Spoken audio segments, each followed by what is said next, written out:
Welcome. This is the Climate Change, Energy, and Environment Commission meeting. It's a public meeting. It's going to be recorded or being recorded now. We will go around and introduce everybody, both in the room and online. We do have public comment in person. I also want to mention something that will not help those of you, Trevor. This is why you have to come to Majdi and perhaps others, but it is Jenna's birthday today, and she has baked cookies. And I did not know she was going to bake cookies, so I brought in cupcakes. Oh. So this is a very high sugar meeting. So I'm going to pass napkins around. And highly charged. And yeah, so everyone will talk super fast now. There are 3 kinds of cupcakes. There's chocolate with frosting. There's non-chocolate with frosting. This way. And last but not least, for those who are adventurous, and we all are in C2, there's blueberry cupcakes, which look interesting. So I'll send these this way, and please, you can have a napkin to put your cupcake on and a napkin to Yeah, that'll bring some. I think it'd be disrespectful if we left. Yeah, I agree. Cupcakes. I did just come from a strawberry shortcake, so I need a little time to level out. Anyway, Thank you. We're grateful to have you, and we're grateful you're spending your birthday with us. And we're very happy to have Jennifer Fioretti and Rich Dooley here to be our speakers. They'll be our first stop. But first, let's go around and introduce everybody. And Jenna, let's start with you. Around here. Okay, Jenna Peabody, Air Team. Mark Sagan. Mark Greenwood, Commissioner. Jonathan Morgenstein, Commissioner on the Energy Committee. Kevin Vincent, I'm on both. Hey, Joe. I'm the Commissioner. I'm Doug Snowden, Commissioner and Chair of the Energy Committee. John McIntyre, Chair, Vice Chair, and Commissioner. Diana Preston here to make public comment. Rich Dooley, Director of Climate Policy for the county. Cindy Lewin. Jennifer Fioretti, Assistant County Manager. Great. Let's start with our commissioners. I see these 2. So Trevor, let's start with you. Trevor Montano, Commissioner. Sorry I'm not there today. I will make sure I show up on my birthday. And Majdi. Good evening, Majdi Shamali, Commissioner. Great, thank you. And then who else do we have? I see Kuzlin. Yes, Kusanam Gallon. And Alex. Hi, yeah, Alex Rowe, a newcomer to Arlington and a newcomer to the committee. Welcome. Is there anybody else online? Okay. All right. Well, the first thing on our agenda after Jenna's birthday, and I should also note the free day. Very environmental if you'd have birthday We promoted free day. So Diana, let's hear over to you. And I know that you're going to make a public comment on synthetic turf at Kenmore. I just want to remind the commissioners that we got another public comment on this that was circulated that came in about 3 weeks by mail, and Jenna circulated it to everyone. And hey, Michaela, you've just been joined by Michaela Milton, another commissioner. So Diana, over to you. Thank you. And just wanted to follow up. I had sent materials that in the CIP before the vote, and had sent those to the C2E2, but I was unable to join in July for the meeting, just to sort of introduce myself. And I just wanted to give a few highlights of that, and I'm happy to recirculate that to anyone who wants to read it again. And it includes some pictures of the fields as an appendix. And it also has, as an appendix, the public engagement process in Arlington, Massachusetts that was very thorough, including the public on every aspect of synthetic turf. And that's something that we think would be very beneficial. And so far, at least, Arlington has not indicated to do that. But I just wanted to sort of circle back to the materials that we sent. That CIP, the final one, includes more than $34 million for synthetic turf projects, including nearly $10 million for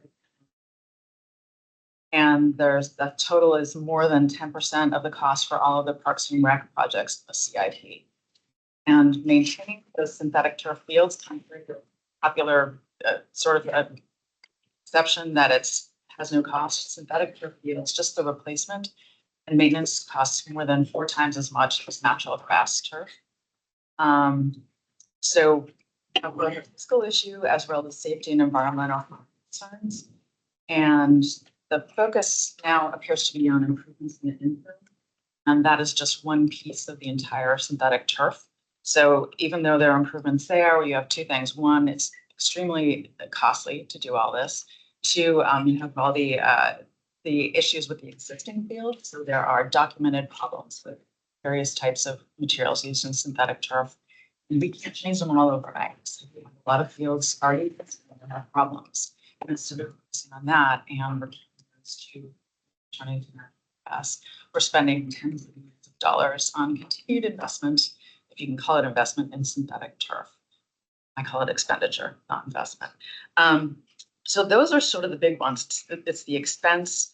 It's the existing fields. I sent around one of the appendix pictures. It's a school field that is concrete, just plastic laid on top, plastic turf between there. And that's just in its old, so it's almost certainly problematic chemically, as well as just a hard surface. So those are the big ones. I think we have an opening here because the Kenmore field conversion is huge. They did already have a public comment period where you could send in comments. I think they received 579 comments, somewhere in that range. And they said there were many that were opposed to synthetic turf. When I counted, I just got the opportunity to skim it, and there were more than 65. All unique comments. None were sort of copying one another. So and there was no question in there. Do you oppose synthetic turf or not? So that's a pretty strong indication that there's a 30-second warning. Okay, so that's a pretty good indication that there are strong concerns in the community. I did see, I hope that we can coordinate information here. I would love to information share. And also saw reference to C2E2 recommendations that someone made. So if there are any in that vein, then I would love to see those, but just hope there'll be more engagement this fall. Don't know what it'll look like, but I hope that C2E2 will consider engaging. Thank you very much, Diana. So we don't have this topic on tonight's agenda, and we do have a packed agenda, but it's an interesting topic. And we have gotten other comments on it. So that money is in FY25 CIP, so that's is it being planned for the next fiscal? It's a 10-year investment program, so it's spread out through a number. But it's already been adopted, right? It's been adopted. Okay. Actually, this year and next year are the CIP again. So. All right. Well, Diana, you're welcome to stay, but you're not required to stay. Please feel free to have a cupcake or a cookie. And please keep those moving around. And with that, I would like we're very, very thankful each year. I sent around the press release, which you've probably all seen, but Jennifer's been with the county for more than most recently, she was on the Forestry and Natural Resources Plan, which we certainly considered here, which was a big, big process. It required a lot of moving parts. Rich has been with county. I think everybody knows Rich, but Rich was the lead of the Community Energy Plan and the Community Energy Plan update, another key county document that's very important. So we're very lucky to have this wealth of experience to kick off our new climate change policy office. And we're excited to hear what you guys are thinking of doing with your unlimited power. But maybe after eating a cookie. Pass them down. Yeah, pass the cookies around. So From Jenna, it's Jenna's birthday. Oh, well, happy birthday. Thank you. Yeah, you could rob too. Even latecomers get cookies. It wasn't very late. It's hard to compete with chocolate chips, but you know. There's pecan in them. I appreciate the introduction and the opportunity to speak tonight. Yes, I've been with the county for 21 years, and I found myself here as a result of some interesting choices that I made for the family to move to Central America to do land use planning. Started off in Costa Rica. If you ever asked me if I could choose a place to live, in retirement, it might be there. And worked for a research organization, moved on to Honduras, and then finally El Salvador, where at the time there was an incredible epidemic of dengue at the time. It was an outbreak, and it was incredibly sad. And unfortunately, both myself and my son got sick.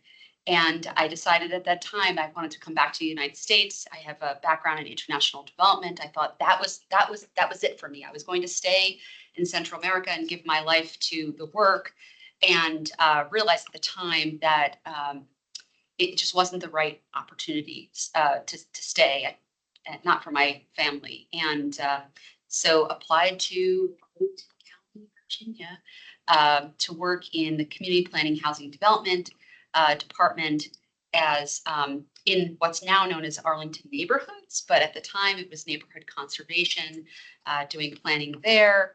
Stayed with the department for about 5 years, then moved on to the Department of Environmental Services, where I worked as a transportation site planner. That's where we were able to pass the bike share policy, which I will tell you separately. At the time, it was an interesting conversation because at the time we were still learning as a community that of the importance of bicycling as something other than recreation. So that was only 15, 16 years ago that conversation was happening, and look how far we've come, right? So did that work in site planning, then moved on to regional planning as the regional transportation planning manager, oversaw the CIP there and some other policy work. Had a wonderful opportunity to meet many of my now long-term friends and colleagues in other jurisdictions, and truly learned the importance of regionalism right then and there, and the power of being able to band together with other jurisdictions to leverage our knowledge, our expertise, and our understanding to do some really good things. And then, of course, then I moved to the Department of Parks and Recreation, where I served as a deputy director, oversaw all of the administrative functions, so HR, finance, technology, public relations, safety, and not only that, but also had the opportunity to work on the environmental arm of Department of Parks and Recreation. It kind of fell under the other duties as assigned, but it was a very large other duties as assigned section, which I'm very grateful for.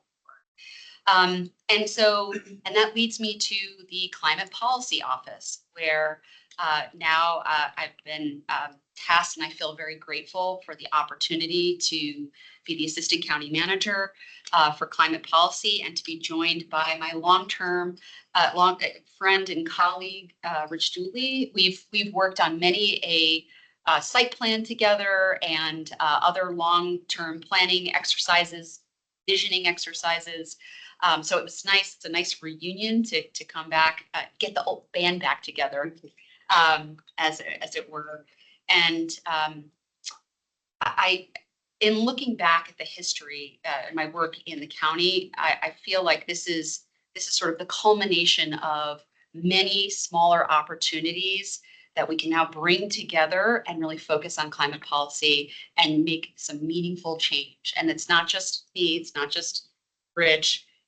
It's working together with our colleagues within the county, commissioners, other groups in the community, and individual contributors, businesses, to get the job done. So that leads me to, what does the Climate Policy Office do? And I know a lot of people have asked the question, and there's and it has changed a little bit over time. So the county manager re-envisioned the office to include myself, Rich Dooley, and 2 additional FTEs, which we'll have to recruit for, but I want to be very thoughtful in how we do that, how we reclassify the positions and then recruit for them so that we get the best bang for our buck, as it were.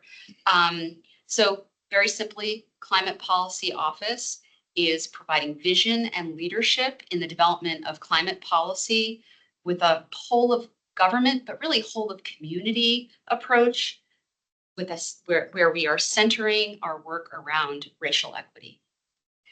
And a very easy way for me to communicate what we do is, and I love alliteration, so you will see it. You'll roll your eyes at some point. I also love puns, so there's that too. But the 4 C's of the Climate Policy Office. So the first and most important is our commitment. So our job is to help support and amplify and provide leadership on climate policy that directly responds to the county's climate goals, period. 2 is coordination.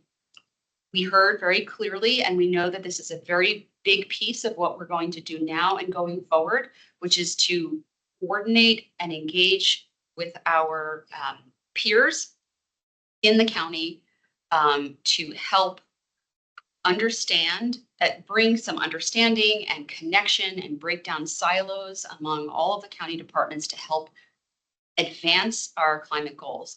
And I want to make a really important point, which is we're already doing incredible work.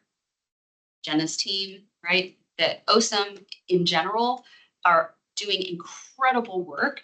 And it's our job to coordinate with groups like yours. I'm just looking at you because you're right here, but with OSAM to help amplify that work. And so coordination internally is a very big piece of what we're going to be doing, and then externally as well. So we can't do it alone. Government's that 4%, right? So how are we going to work with our other sister communities, with our the existing commissions, nonprofits, other organizations that are mission driven to advance the work.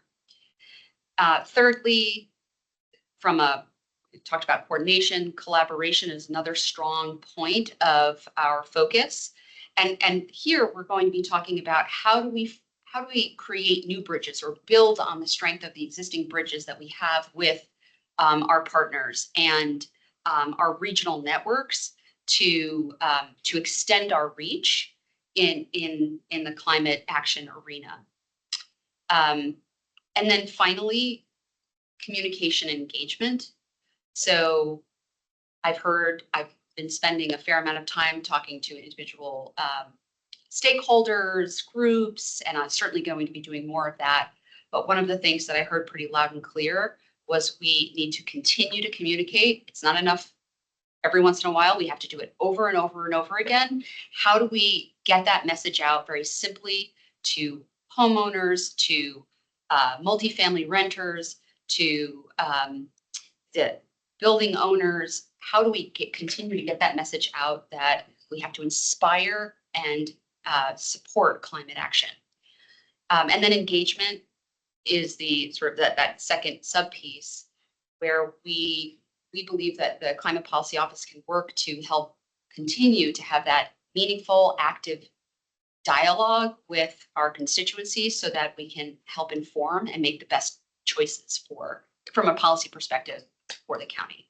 So that's what we view as the Climate Policy Office's role. How we will engage with our other departments, particularly OSAM. We've already started coordinating. We're meeting regularly. A good example, and when I turn it over to Rich, he's going to talk a little bit more about it, is the update to the CPACE ordinance, which will be coming soon to the commission for review. But it's a great example of how we've already come together to provide guidance and each other's expertise to bring forward important updates to our ordinance, in this case, CPACE ordinance. So with that, I'm happy to answer questions, or I can turn it over to Rich, however you'd like. John. And maybe this was discussed at I was not here in July. So I'm just curious, kind of the position, it's something we've been talking about for 3 or 4 years, and then terrible name, Steve? Yeah, Bill, Edgar. Bill, thank you. How is this different than Bill's position? Role and, because, previously, even with Bill, but before Bill especially, kind of sat under the Department of Environment and I don't think that was always the most effective construct for advancing these policies. So kind of what's new? That's why you're at it. What I was gonna ask is, how are you dividing? Sure. That whole cluster. Yeah. So it's it's a new frontier for the county in terms of the creation of this position that I'm sitting in. And when I took over, before I took over, Mark had re-envisioned the office, this climate policy office, and made it, expanded it. So instead of having one or two positions, so where Bill sat at the time, Mark has now added additional positions to help support the policy work. So that's the first thing. Second thing is that the reporting structure has changed slightly. So we're still in the county manager's office. So Bill reported to Michelle Cowan, the deputy director, and with ties to other areas, right? And so I report to the county manager, and I have regular day-to-day interactions with the deputy county manager as well. But the sort of the sense is that the climate policy office, we needed to bring additional support into the office to make it to give it strength, and that's exactly what Mark did. And so that is the one largest change, is just the size of the office. And of course, bringing in expertise from OSIM has certainly helped with that as well. And then in terms of how we coordinate or interact with OSIM is, Office of Sustainability and Environmental Management. So that it's the larger arm, the larger umbrella. Yes, sorry. So Department of Environmental Services. So we've got the county manager's office, and then within the Department of Environmental Services, we have the OSIM group, and so that's run by Demetra McBride. And so it's no longer AIR. AIR is There is a It's program. it's a program within I've never heard that acronym before. Yeah, Oh, okay. either I missed from DES to AIR. There's apparently a middle. Okay. Yes, I'm with you. But now we know. Not a lot of clarity on the actual org chart of Arlington County. That would government. be helpful. Yeah, I'm as lost as you. I appreciate you asking for the clarification. Thank you for asking for clarification. Like, am I the only one that's not getting this? Right, no, like, I know that, but that's because I've been around for 6 years, 7 years, but it took me a long time to figure that out, because there's nowhere on the webpage it's clearly articulated. That's good feedback. Thank you. Especially if there are changes, it's probably not going to be on there. So we have the climate policy office within the county manager's office. And they have other offices there, right? Like they have our communications and engagement, human rights. So there's some other offices there. So it's a similar structure. And then you have Department of Environmental Services, which has this other group. And so our role, climate policy office's role, is very clearly to help provide that vision and leadership on the development of climate policy, not implementation. And this team, AIR, right? But it's the larger office is responsible for the implementation of a fair amount of the policies that we're developing, but not all, right? There are many other areas within the county that are also tasked with implementation of climate policy. It's just that you all interact with OSIM fairly often, right?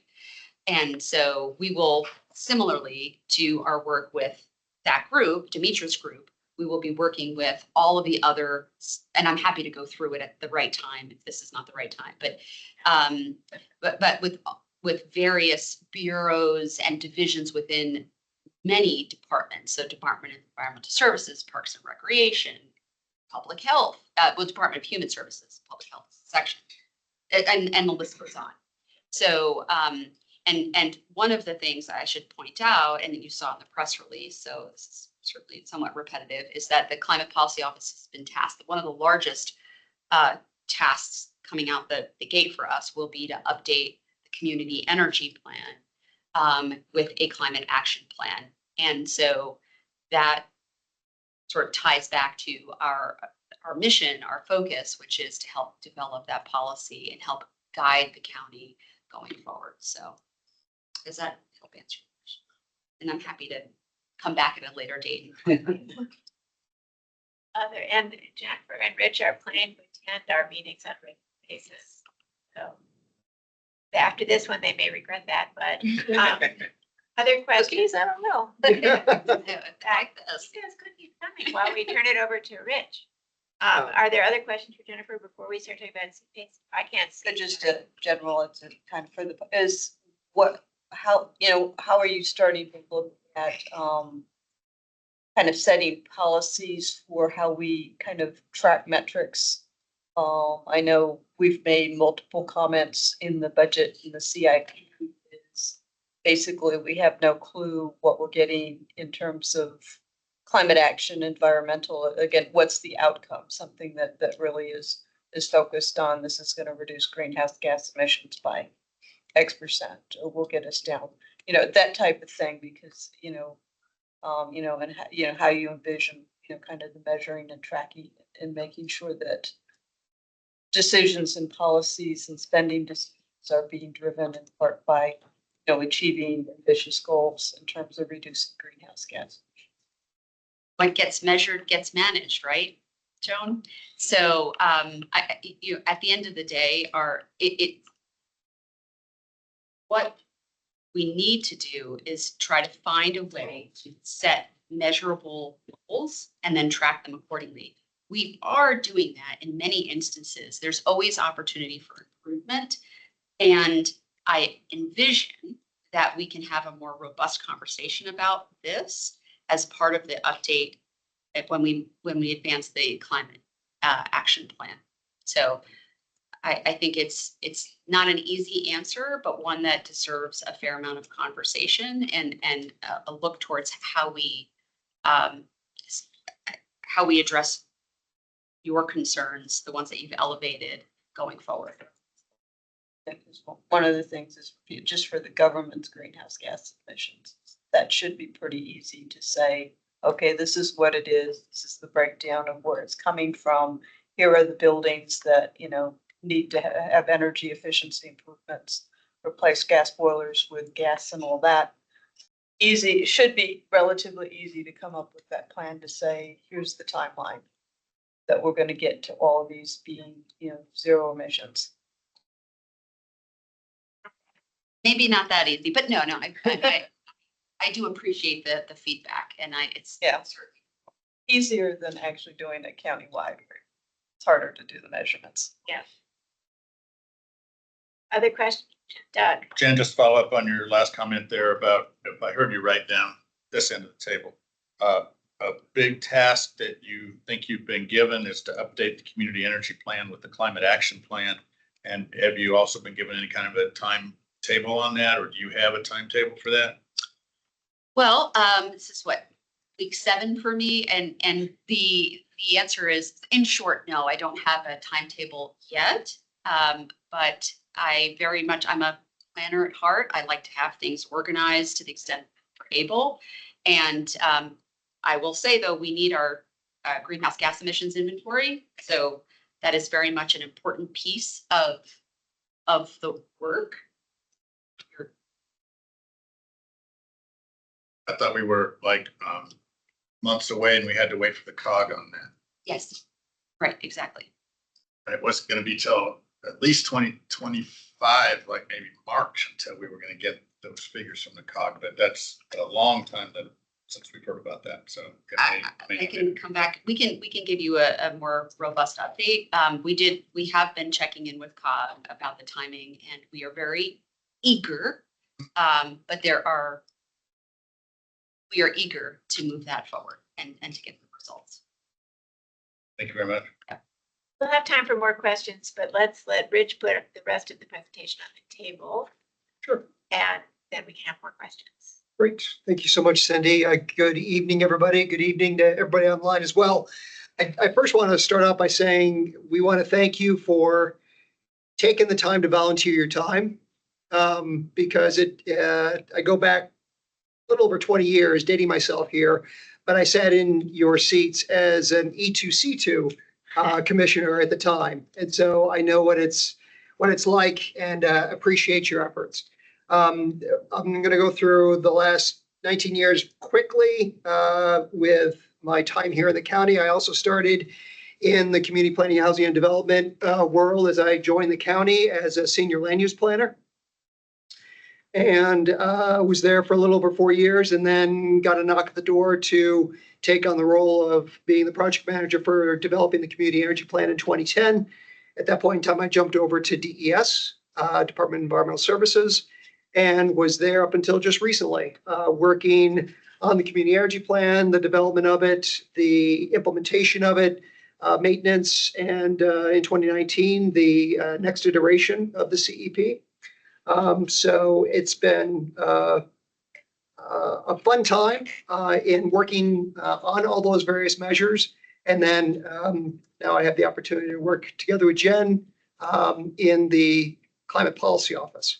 Have an environmental background, a couple of master's degrees in environmental science and public policy, and a variety of different work experiences prior to joining the county that have really, to me, developed a toolkit that I apply every day, depending on the nature of the work, that really keeps my mind going and really enjoy the challenges that we have as well as the opportunities before us.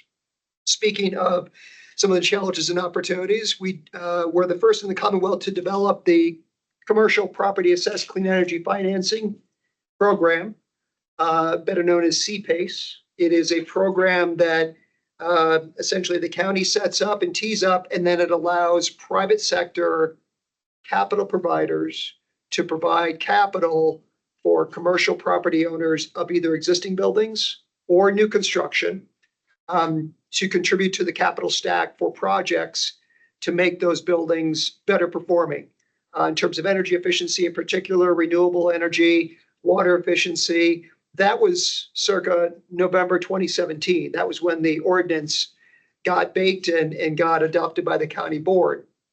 Since then, there have been changes to the state enabling legislation, which has led us to an effort to go ahead and update our ordinance to keep current with the state of practice with CPACE programs around the country, as well as to keep current with all the opportunities that we have before us with that updated enabling legislation at the state level. So I'm just going to highlight a few primary ways in which we are changing the program or proposing to change the program.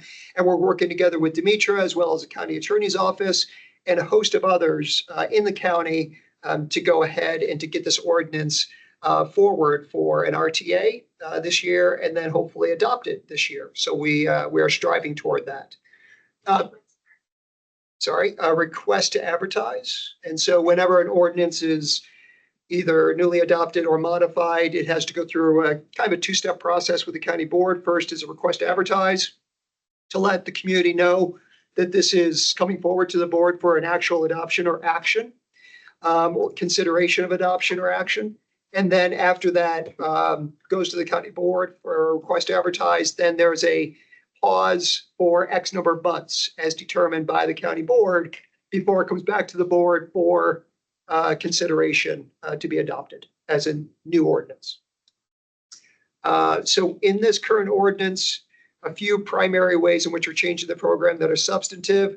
First of all, I had mentioned some of the eligible improvements that were in the current ordinance that was adopted back in November 2017, adding to energy efficiency, renewable energy, and water efficiency. The current state enabling legislation allows other things such as improvements to drinking water, resiliency, stormwater management, environmental remediation, and EV chargers, all tied to commercial buildings. So if a property owner wanted to go ahead and do any number of those things, they would be eligible for CPACE financing. It's important to know why to develop this program. In essence, commercial property owners in their capital stack, they have debt that is at a certain interest rate, and also it's for a certain period of time. They can get loans to go ahead and to make improvements to their building. CPACE financing in general has a much longer time frame than what they can normally walk into a bank and go ahead and get from these capital providers. They will provide 20 to 30-year term notes under CPACE financing. And so that dramatically lowers the monthly outlays and the monthly payments to pay back that CPACE note. And so what you end up getting is a return on investment that's very cash flow positive, even after they go ahead and take out the loan, because from those improvements, they are able to save on their things like utility bills and so forth. So that's what makes CPACE financing so attractive.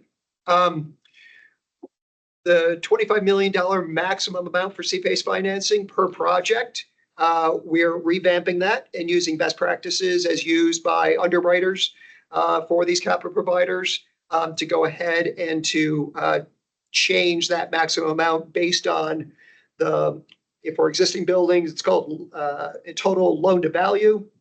And then for new construction, it's based on the appraised value of a stabilized asset. So all that's going to be written up in the ordinance. And so it is a bit of a change there. And we envision that could help to create more opportunities for some bigger projects in the event that there's interest. Also, we've heard from capital providers and the community that are our customers, if you will, and they've expressed a few different things they'd like to see modified. And so we accessed all of their various comments, and we made a few that I'll highlight tonight. First of all, a clear explanation as to how there's enforcement in the event that a CPACE note goes through what's called non-payment. And so it was fuzzy to capital providers currently. And so we're just simply adding more language to specify and to offer that clarity for the capital providers. Also, the county will be party to a CPACE contract in the land records. And that's important because what happens is CPACE capital providers will take a project in this community, in that community, and so forth, and they'll end up bundling them together and then selling them off as assets off to a secondary market. And so they need the CPACE programs in this community and that community and all over the place to be somewhat similar. And they saw Arlington counties being different enough that if we didn't make these changes, they wouldn't be able to incorporate our projects into their bundled assets that they wanted to sell off. So some of these changes are in response to that. And then last but not least, the assessment agreement that goes forward, they're asking for a county official to go ahead and sign that to give the financial markets comfort that that agreement is valid and goes along with what's called an enforceable lien on the property. So though that's the sausage that's being made as we speak in regards to the revised ordinance. Happy to answer any questions you have about the CPACE program in general or about those changes. But this is just one piece of the work that we're doing currently, working together with Demetra and moving this forward in a timely manner. Thanks. Thank you. Yep. That's a lot. And is that more or less to deal with the issue, the fact that there really has looked like of the CPACE so far? So we'd like to think that there will be acceleration of uptake in the program after these changes occur. We've received, I'd say, positive feedback from the capital providers who have customers in Arlington who have said, hey, when's the ordinance going to be changed? Because they're kind of waiting to see all this go about. And capital providers are saying that once the ordinance is changed, they envision within X number of months later bringing forward applications for new CPACE projects. So fingers crossed, and we are hopeful that that is the case. And, you know, and per what Jennifer was mentioning, you likely heard about Commercial Market Resiliency Initiative, CMRI, in the county 2.0. It's about lowering the vacancy rates in the county. And so working together, I know that Jennifer's talked with the head of economic development in the county. And this, we are hopeful, is going to feed into that to try and help further lower the vacancy rates by getting some of these assets that are currently they don't have tenants currently, improve the buildings, bring tenants in, lower the vacancy rate.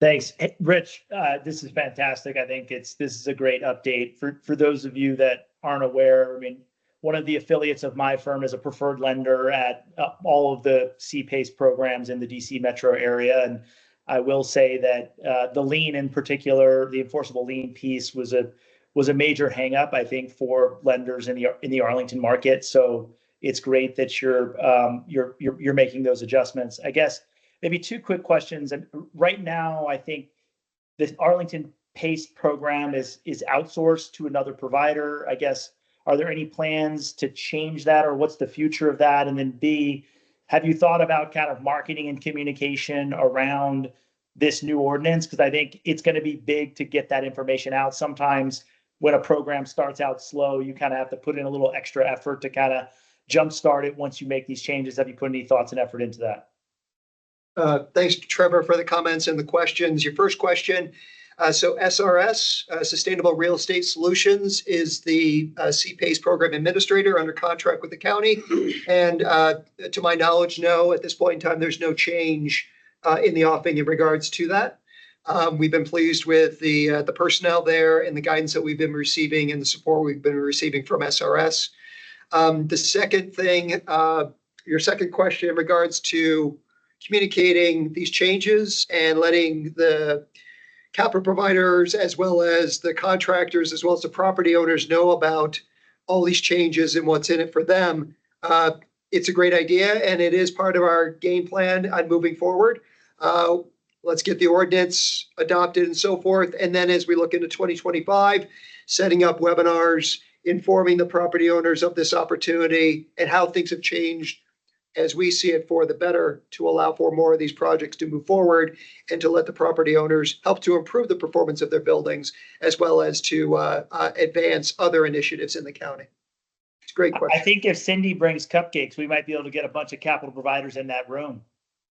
We'll call it the Cupcake Campaign. Maybe one last point, Rich, if I could. And Arlington has decided to kind of blaze its own path around CPACE administration and not use the Commonwealth's kind of current organization, right? Like Abby Johnson and her team that do it for a number of other municipalities in Virginia. Maybe could you explain for the group kind of why that is? Because Arlington is kind of separate from the route that Fairfax and Loudoun and others are going. Sure, I'd be happy to. So as I led off with this, Arlington was the first out of the gate in the Commonwealth to set up a CPACE program. So we actually preceded the state CPACE program that's in existence. And in doing so, we had set up in a way that was making all of our departments comfortable with how we move forward with CPACE. And the best way I can say in the next step in moving forward with this, Trevor, is the statewide program has some elements to it that I in short would say would make people in the county uncomfortable. For instance, there is the requirement for what's called a tripartite agreement, where the county, as well as the capital provider and the property owner, all come together on that agreement. And I don't necessarily think that would fly, let's say, to be able to go ahead and to join the statewide program. At least that's my read of it up until today. Thank you. You bet. Thanks for the update. It's great. Just a quick question about goal setting here. Yeah. What is just to speak broad number, with the volume of investments or number of uptake agreements so far, and what kind of, if this ordinance comes through, do you have kind of goals or targets or even estimates for how that might be increased where we are now? Yeah, it's a great question. So far in the Arlington program, we were again, not only the first to set up a program, but the first to get a project to go to closing in the Commonwealth. So we were happy with that. And that was up at the barbecue place on Lee Highway that's escaping me. Rocklands. Thank you, Rocklands. So they had a project and Washington Boulevard, yes, not Lee Highway. And and then secondly, there's a building called Snouts and Stouts down near Shirlington. That was the second CPACE project that came through. And so we are hoping again that these changes will result in more activity. And I call them these one-off sort of projects, boutique projects.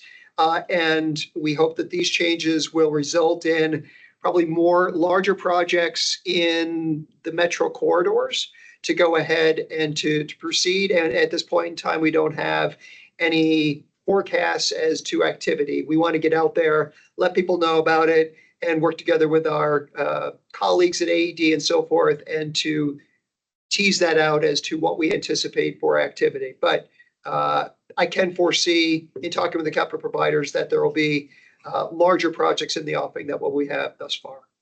And does SRS have a, they like a flat fee, or do they get a percentage, or are they have any incentive to increase? They do get a fee on the back end when projects do go to closing. And so I don't have that memorized contractually, scripture and verse. It's been a while since we did that.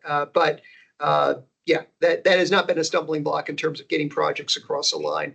It's relatively small. Almost all CPACE programs have some administration fee. So the DC Grain Bank or Montgomery County Bank, right? Whoever's administering it, there is a fee associated therein. We have time for a couple more questions on this. I see Joan, I see Doug. I'm just kind of wondering how you're thinking of this in terms of integrating it in with the updated green building incentive policy, especially, I mean, it can apply to new buildings, but particularly existing buildings as a way of essentially finding ways to bundle a variety of different programs and packages. So this is one, you've got the IRA incentives and so, you know, finding ways of making, really kind of encouraging building owners to make big changes in, you know, energy efficiency and shift over to electric systems and things like that. I think you've answered it, Joan, and you brought up some great examples. But yes, this is a CPACE. Think of CPACE as another pot of money to add to what we call the capital stack of money. And that capital stack can come from mezzanine debt financing from this capital provider. It can come from grant funding from this entity. It can come from philanthropy and so forth. And so this is just yet another layer of that funding. And we think it is going to be advantageous given what we've been seeing in the interest rates and so forth. More and more people are gravitating towards CPACE to include it into that capital stack because it is competitive with what's called mezzanine debt financing. You know, they're saving at least a couple of percentage points on their interest, 11% versus more like 8 or 9% at most for CPACE financing.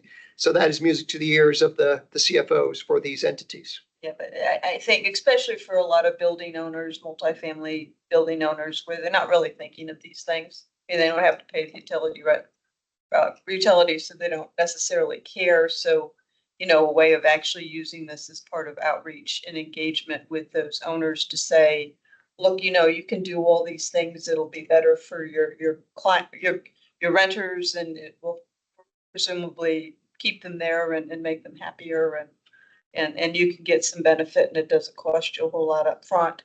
Mhm. Again, you know, my guess is that there's a lot of inertia. So, you know, again, it's almost more thinking of it from a proactive strategy of how do you reach out and really engage the people that might not be thinking of Mark. these things. My question is not about CPACE, so if somebody else. Just real quick, we'd love for this CPACE program to take off. Have you talked to Tad Lunger about this? Yes, Ted and I have talked about this many times. I mean, with this latest iteration that you're talking about?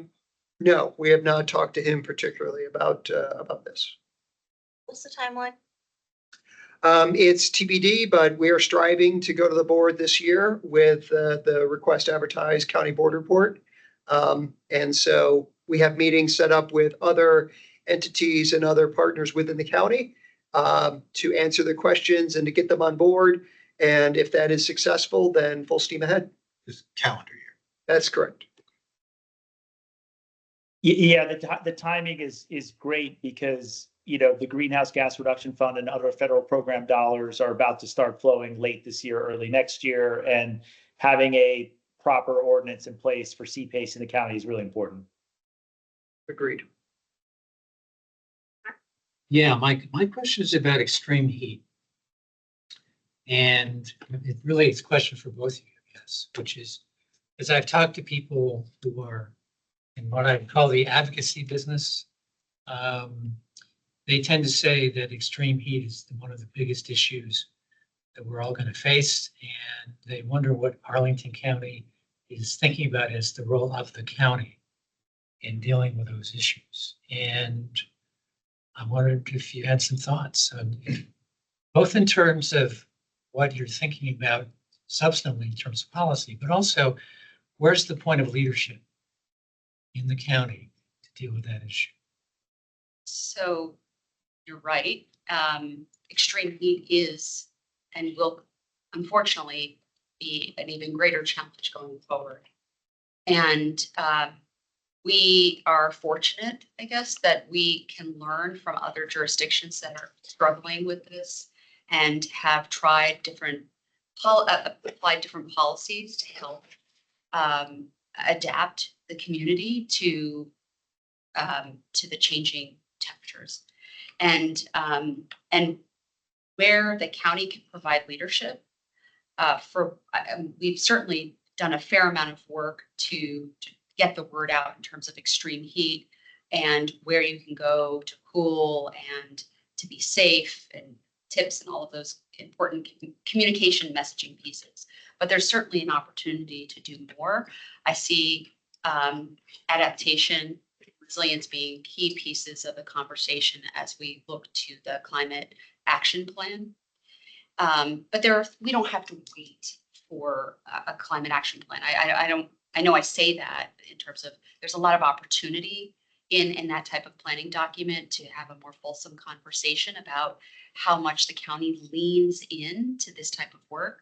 But what I've seen work in other communities is a focus on creating networks, not just the government can help to create these networks with other partners to help support our response to extreme heat. So it's not just the government doing all the work. We can never be everywhere all the time.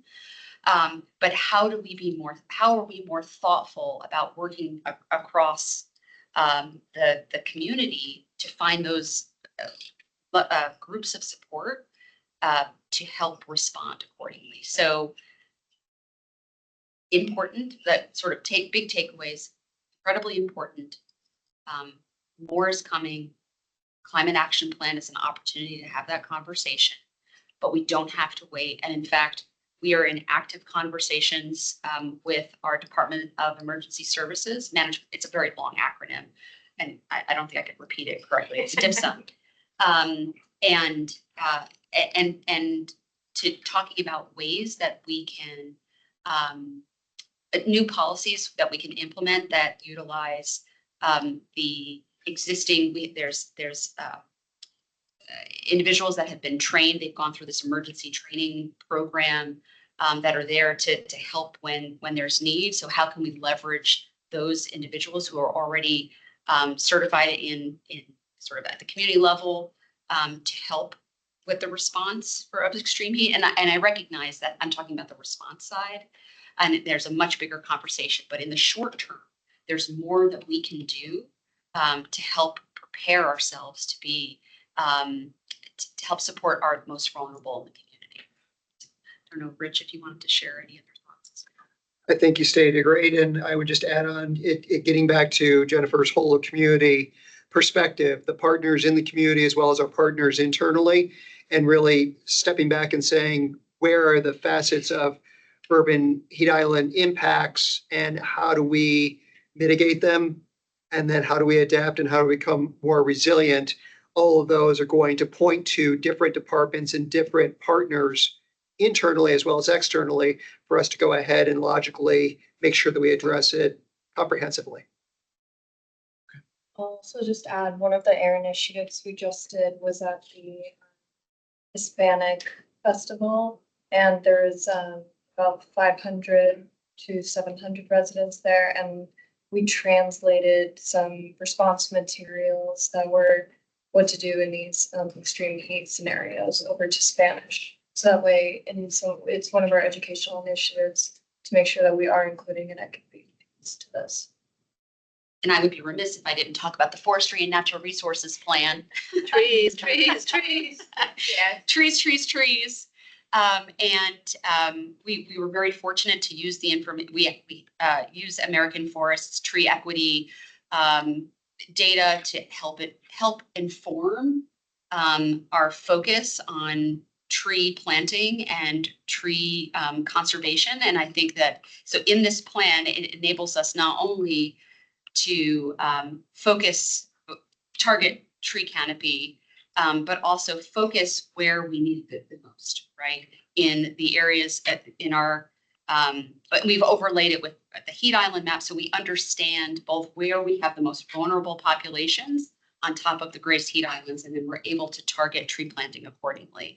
So I'm excited about the work to come. There's always more work, and I appreciate you elevating the conversation of heat. I mean, I was looking at the data, was it like the 1940s, 1950s? There was 20 extreme heat events in, Joan's gonna correct me, in Arlington, and now we're at 40 or so.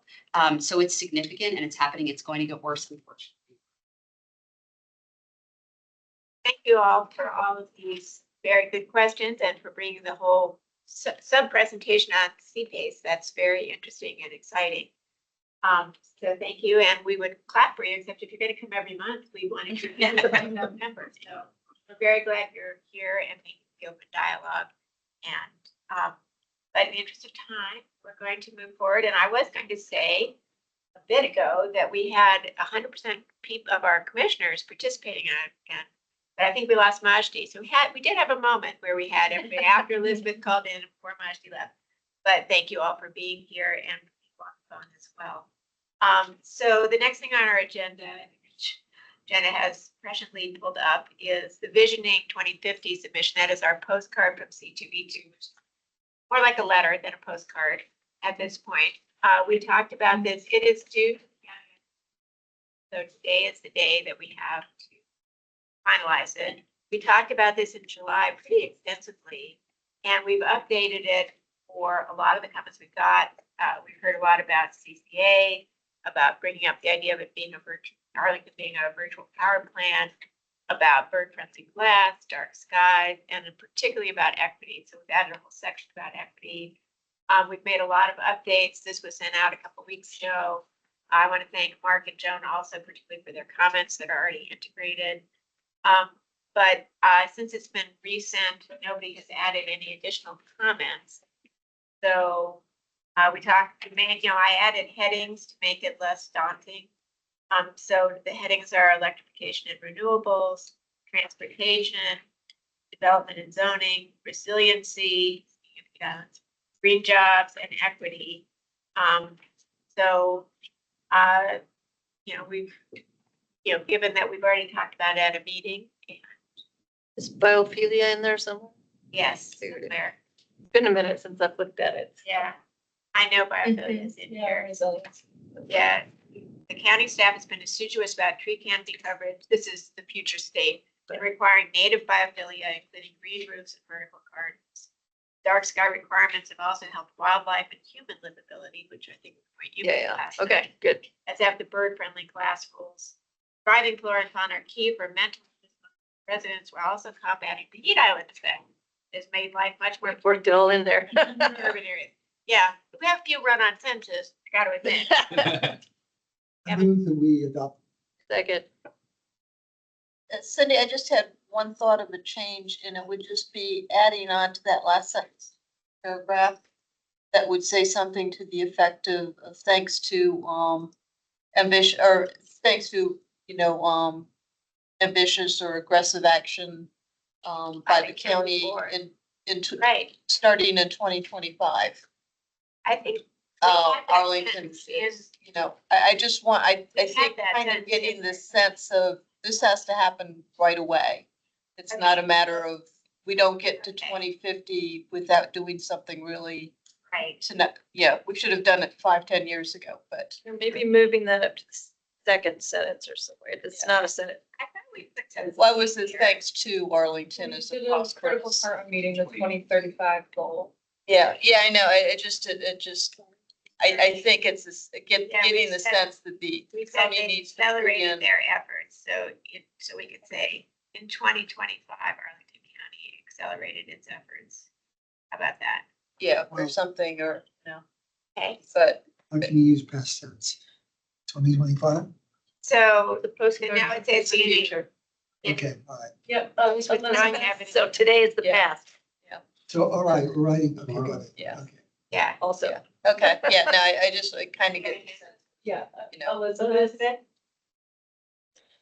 Hi, thanks, and apologies for joining late. I just want to maybe offer and maybe just offer and withdraw this comment that we have some language here about renewables. Personally, I really prefer clean energy, especially when we're talking about something far in the future that kind of encompasses innovations and technologies that might not be available today, and things that are, in process but not yet real. I think that's a more inclusive term than renewables, although I know that's perhaps a larger discussion, and there are more things to discuss than just a word change, but wanted to go on the record and point that out. Certainly in that first paragraph, clean energy, and you say there are 4 places for renewables.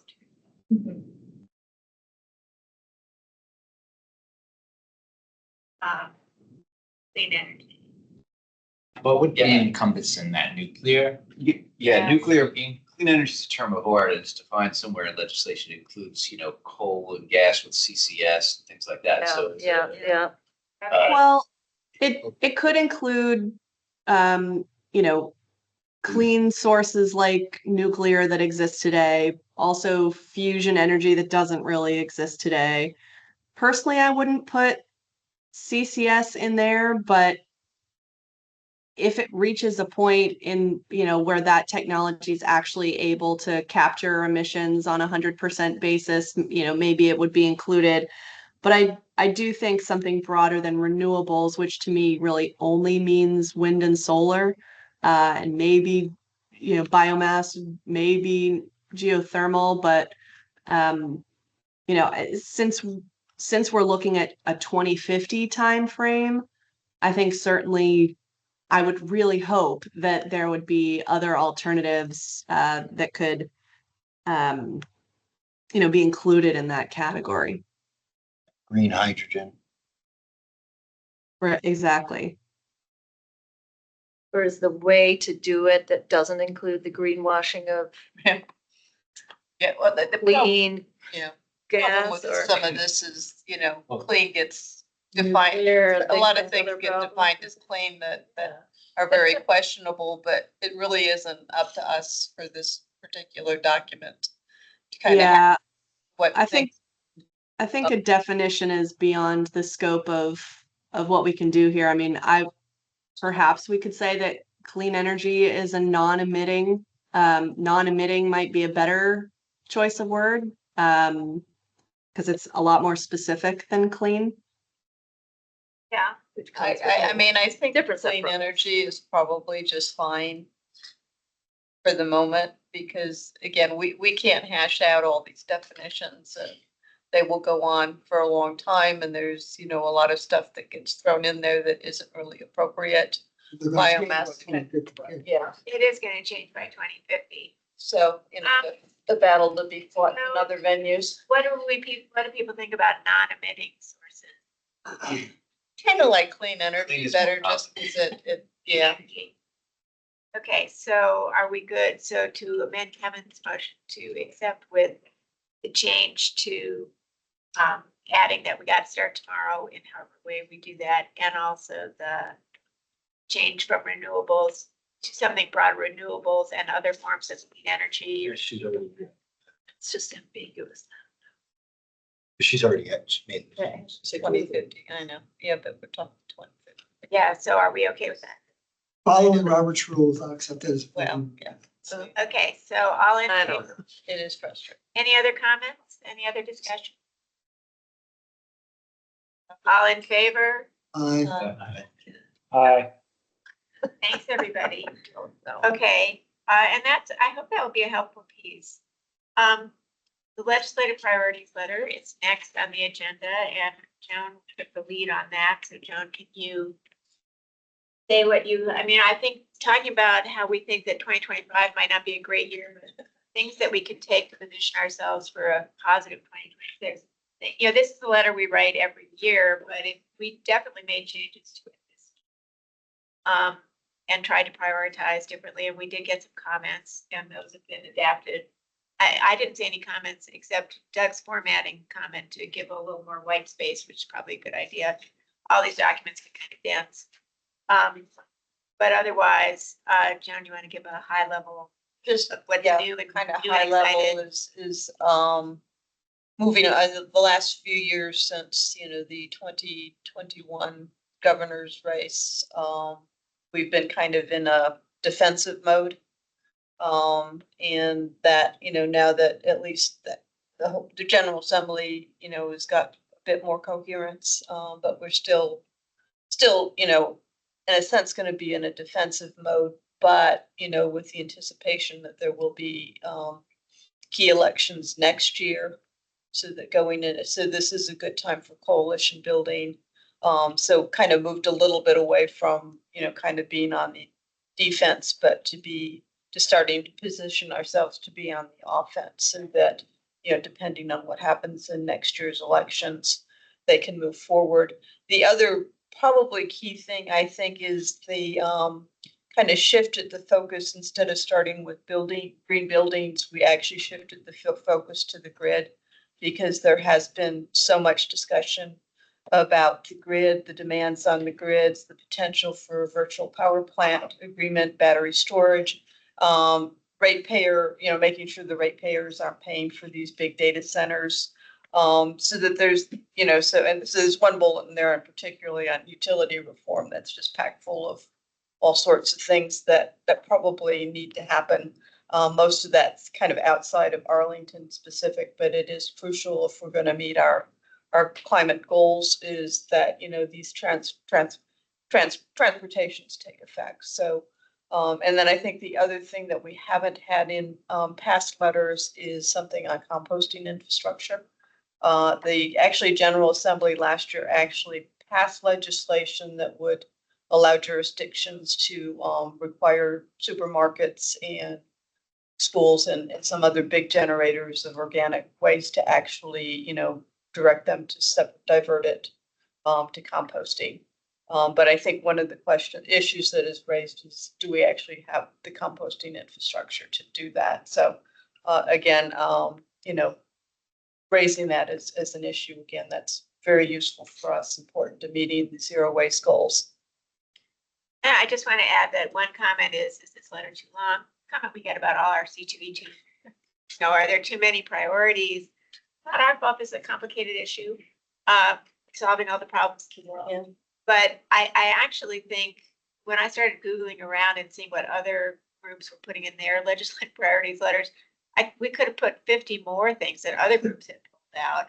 So even though this looks like, wow, we have 15 priorities, how can you prioritize 15? Could have been 50. So there has been a lot of winnowing, even though. Yes, well, and honestly, what's going to happen when it gets consolidated, it'll get down to 5 or 6 bullet points. But the important things of this is kind of educating county staff and educating the county board in terms of the full length of the issues that are facing the county. You know, the General Assembly, you know, the parties in power do have, you know how to kind of divide and conquer. So they kind of divide up legislation. So, and when they have a good year, you know, they can push through a lot of stuff and working, you know, collaboratively. So, they have had years where they've gotten a lot done. And so, you know, kind of having all these things on the radar, actual legislation will depend on what actually starts working through the system. Now, again, what goes through now is probably less relevant because anything that really is ambitious will get probably vetoed by the governor. So, you know, again, I have no problem with doing this and be more, again, it's a complicated issue, trying to dumb it down. And even some of them, I mean, Dumb we've it got down. bullets that are so packed full of things, it's like 5 or 6 different pieces of legislation. Yeah. Elizabeth?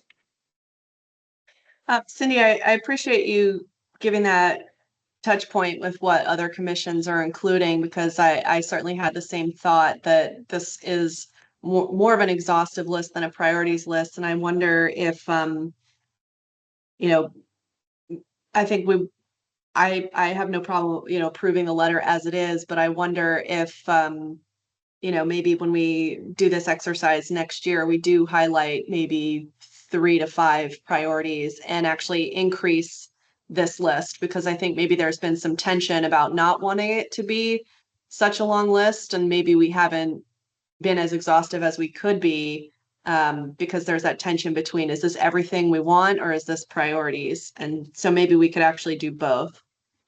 Yeah, I wonder if we could do something where in the letter, we do 3 to 5 top priorities, and then we have an appendix or an addenda that says, then we still wouldn't be exhaustive.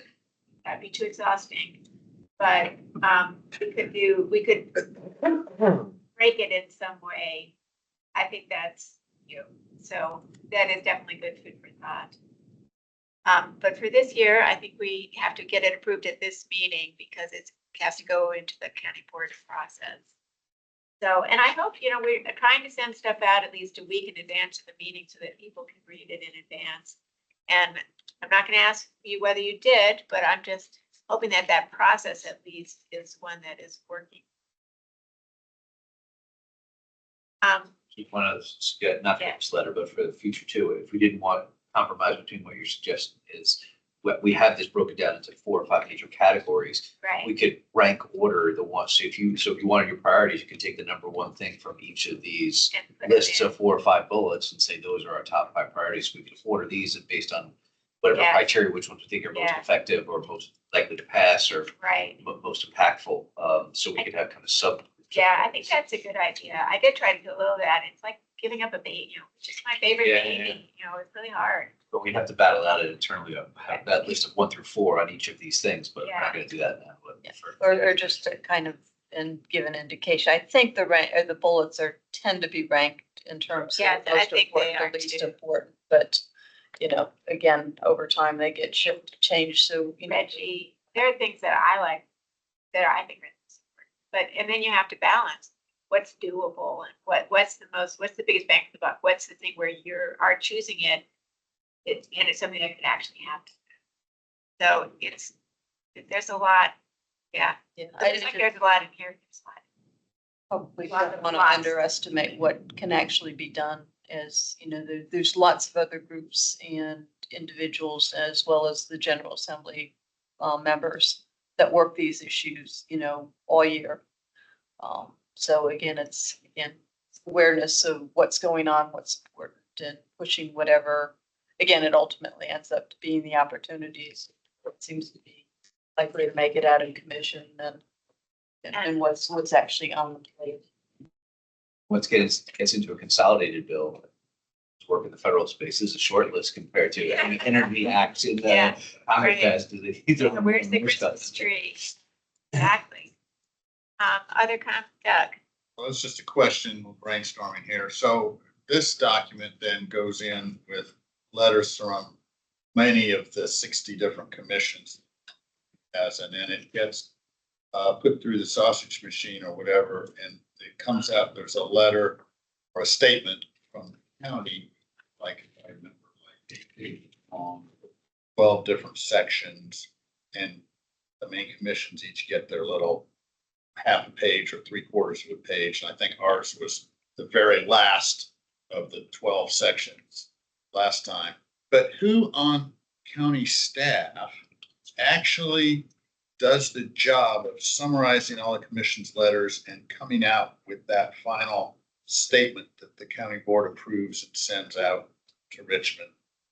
Does anybody know who? Yes, somebody does know.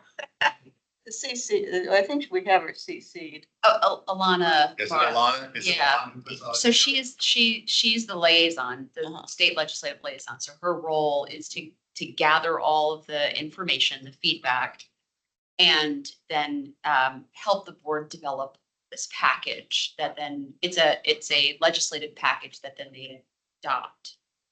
And Alana's been in that role for at least 2 or 3 years now. Yes. Thank you very much. And I assume, Jen, that as we get into general session, you're gonna, along with other staff members, looking on what the General Assembly is looking at, seeing where the opportunities are to either make testimonies or write letters or let our legislatures know something that we're really important or something that we'd like to see changed. Miss it. No, we've been working a variety of different angles, or I certainly have for many years, well, first in transportation, then in on the natural resources side. And it certainly is always an interesting, every year brings new challenges, but yeah, we will be closely monitoring the work and are going to be working closely with Alana and the AIR team to make sure that we are being as clear as possible in terms of the county's priorities.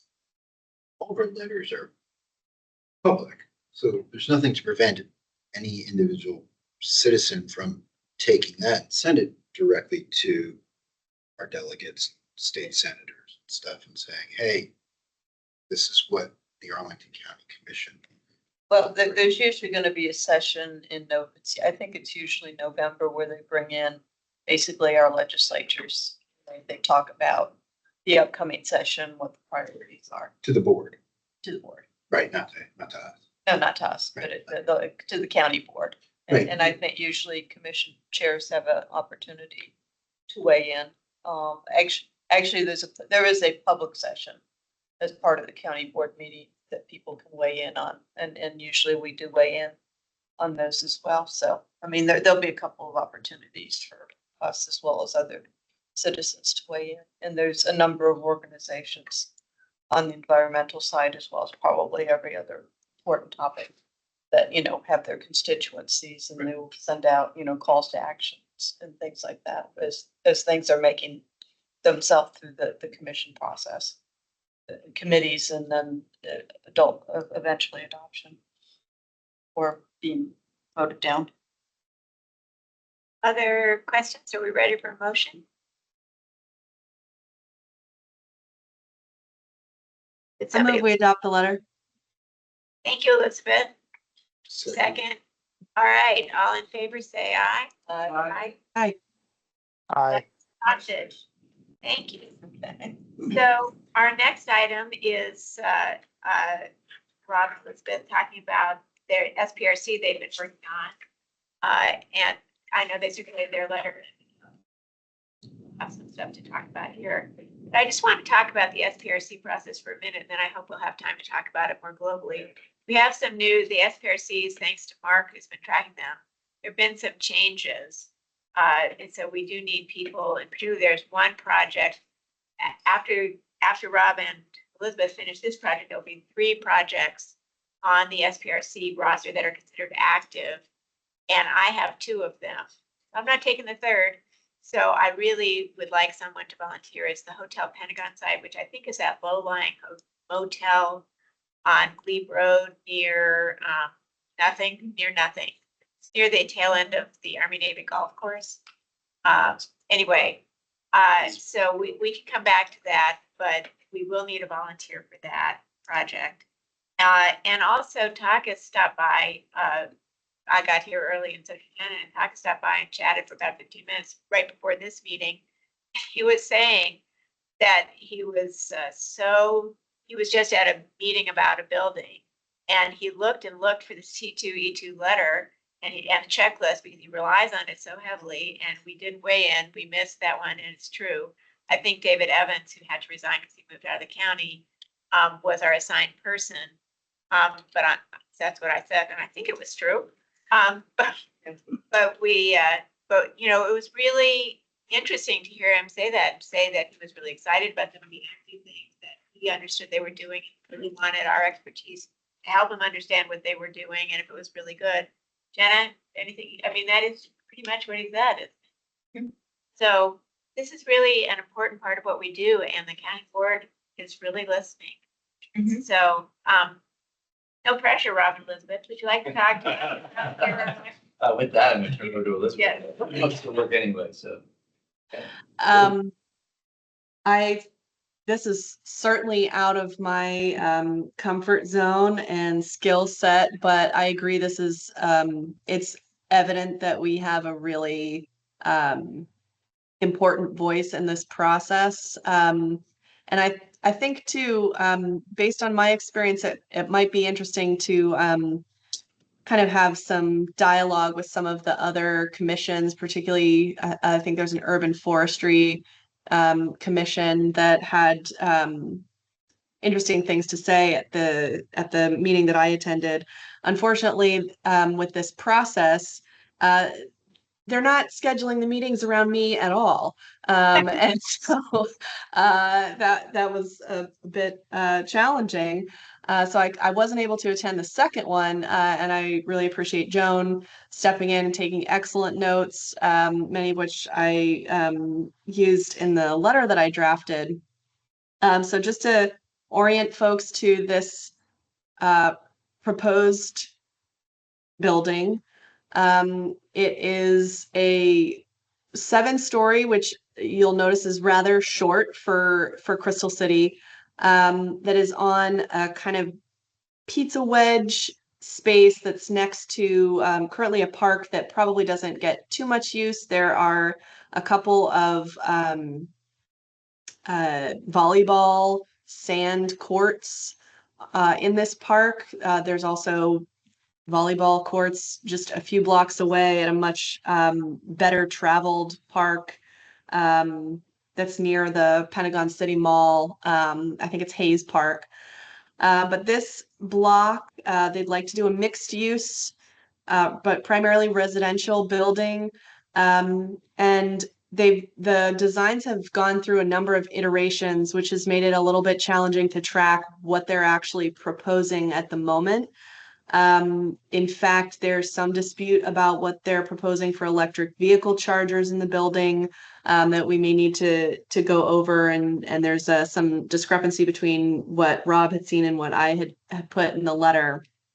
But overall, they really are trying to make the building quite sustainable. They've done a zero carbon feasibility study. We haven't seen it, and we don't know if it said yes, these things are feasible or no. But you get points for doing the study. They have decided to use the Green Building Incentive Program, which to me, certainly gives them a mark in the positive column. But right now it feels like a lot of promises and not necessarily that these elements are baked in and certainties. But certainly the fact that they are going for LEED Gold, they are going for the Green Building Incentive Program makes me want to be as supportive as we possibly can. The problem that I see is the construction is supposed to have, I think it's 38,000 square feet of open space. And I'm not really sure how they're doing that, because from what I can understand, they're using the fact that they're next to this adjacent park to qualify for that open space. And then there's not quite 38,000 square feet there. So they're just extending the boundary into another area, which seems to be like cutting off one end of the blanket and sewing it to the next. doesn't actually create any open space. It doesn't actually preserve any open space. And when I tried to discuss some things that they could do with that open space to make it more biophilic, or to really get that space to be utilized and more sustainable, they said, well, that actually isn't part of the design area at all. So to me, it seems like they're just next to open space. But they have updated a landscaping plan. They look like they want to fit a lot of trees on the small area that they have. So you'll notice that we are, concerned about whether that's actually realistic, whether those trees will actually thrive given how much available soil there is for them to take up. And there's been, I think, pressure from not just us, but others that because this building is only 7 stories, they should really probably think about building up as opposed to taking up that whole footprint. So again, this is not my strength, and not a place, which is not a place I like operating from, but this is the letter that I came up with. There, like I said, there are some discrepancies between what Rob came up with in the checklist and what I had seen to base the letter off of. But I think we can hopefully iron those out. I hadn't put a specific number without seeing Rob's scorecard, but we can certainly include that here. And happy to take whatever arrows you want to aim at this letter, because there's probably the opposite of pride of authorship in this one. Can I ask a clarification question? Of course. They're claiming that they have 38,000 square feet of open space because it's next door to them? Isn't it like illegal? I mean, their claim, that sounds like that How sounds can you meet the fraudulent. CA, the Green Building Incentive Program, and do that? Right. Well, I mean, it sounds like it's basic fraud if they're saying, oh, we have 38,000 square feet of open space because there's a park on the other side of the street. Yeah. You don't have any open space. It seems very odd to me. I will say, the SPRC staff seem to think that this was normal and okay. They do have an interior courtyard that's going to have some sustainability elements, some green space. They're also doing a green roof. And I want to give them points for those things. But this adjacent park thing seems very strange to me. I don't know if anyone's seen something like that before, but it just seems very odd. So it's worth digging a little bit deeper. One thing that could have happened is it's privately owned space, actually is developable. They bought an easement over the space to make sure it won't be developable, and then that would be perfectly appropriate as open space if they actually paid for an easement over it. So we don't. That's kind of what I thought it was. But the fact that they were not really even willing to discuss elements of the design or things that they could do in that space to ensure that it wouldn't ever be developed. It seems like they're just not developing it now.